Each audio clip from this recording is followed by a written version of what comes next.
ക്രിസ്തുവേശുവിൽ എല്ലാ ശ്രോതാക്കൾക്കും സ്നേഹവന്ദനം.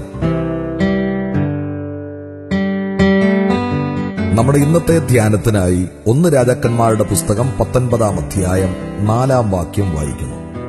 എന്നാൽ അവൻ മരുഭൂമിയിൽ ഒരു ദിവസത്തെ വഴി ചെന്ന് ഒരു ചൂരച്ചെടിയുടെ തണലിൽ ഇരുന്ന് മരിക്കുവാൻ ഇച്ഛിച്ച്, ഇപ്പോൾ മതി യഹോവേ, എന്റെ പ്രാണനെ എടുത്തുകൊള്ളണമേ, ഞാൻ എന്റെ പിതാക്കന്മാരെക്കാൾ നല്ലവനല്ലല്ലോ എന്ന് പറഞ്ഞു.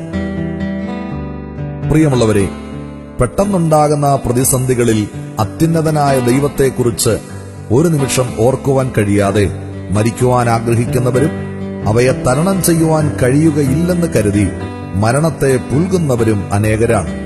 അങ്ങനെ ഒരു പ്രതിസന്ധിയെ അഭിമുഖീകരിച്ചപ്പോൾ മാനസികമായി തളർന്ന് മരിക്കുവാൻ ആഗ്രഹിച്ച് യഹോവയോട് പ്രാർത്ഥിച്ച ദൈവത്തിന്റെ പ്രവാചകനായ ഏലിയാവ് ദൈവത്തിന്റെ പൈതലിനെ വെട്ടിക്കളയുന്ന നിരാശ എന്ന പാപത്തിലേക്ക് വിരൽ ചൂണ്ടുന്നു. ആഹാബ് രാജാവിനെയും ബാലിന്റെയും അശേരയുടെയും 850 പ്രവാചകന്മാരെയും സർവശക്തനായ ദൈവത്തിന്റെ നാമത്തിൽ വെല്ലുവിളിച്ച് സ്വർഗത്തിൽ നിന്ന് തീയിറക്കിയ ധീരനായ പ്രവാചകനായിരുന്നു ഏലിയാവ്.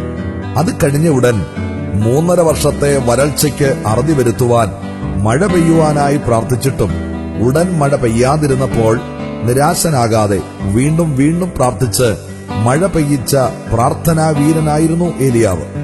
പക്ഷേ ഈ 2 വലിയ അത്ഭുതങ്ങൾ നടന്ന് മണിക്കൂറുകൾ കഴിയുന്നതിന് മുമ്പ് ഈസേബൽ മുഴക്കിയ മരണഭീഷണിയിൽ നിരാശനായി മരിക്കുവാൻ ആഗ്രഹിച്ചുവെങ്കിലും സ്വയം ജീവനെടുക്കുവാൻ ശ്രമിക്കാതെ ജീവന്റെ ഉടയവനായ ദൈവത്തോട് തന്റെ ജീവനെ എടുത്തുകൊള്ളണമേ എന്ന് പ്രാർത്ഥിക്കുക മാത്രമാണ് ഏലിയാവ് ചെയ്യുന്നത്.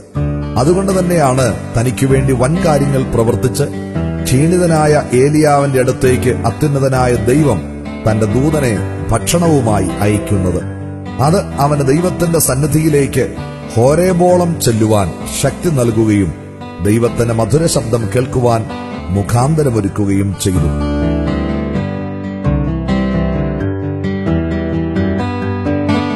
ദൈവത്തിന്റെ പൈതലേ, ദൈവത്തിൽ നിന്ന് അനുഗ്രഹങ്ങളും അത്ഭുതങ്ങളും അനുഭവിച്ചിട്ടുള്ള നീ ഇന്ന് ഭീഷണികളുടെ മുമ്പിൽ നിരാശയാകുന്ന ചൂരച്ചെടിയുടെ തണലിൽ കിടക്കുകയാണോ?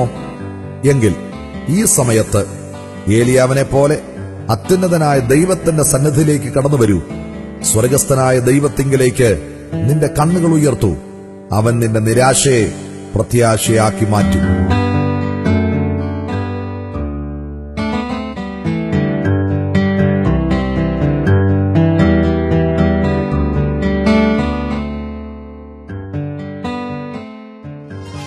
നിരാശയാൽ നാം അനുദിനം തകരുമ്പോൾ കർത്താവെ സന്തോഷിക്കാം.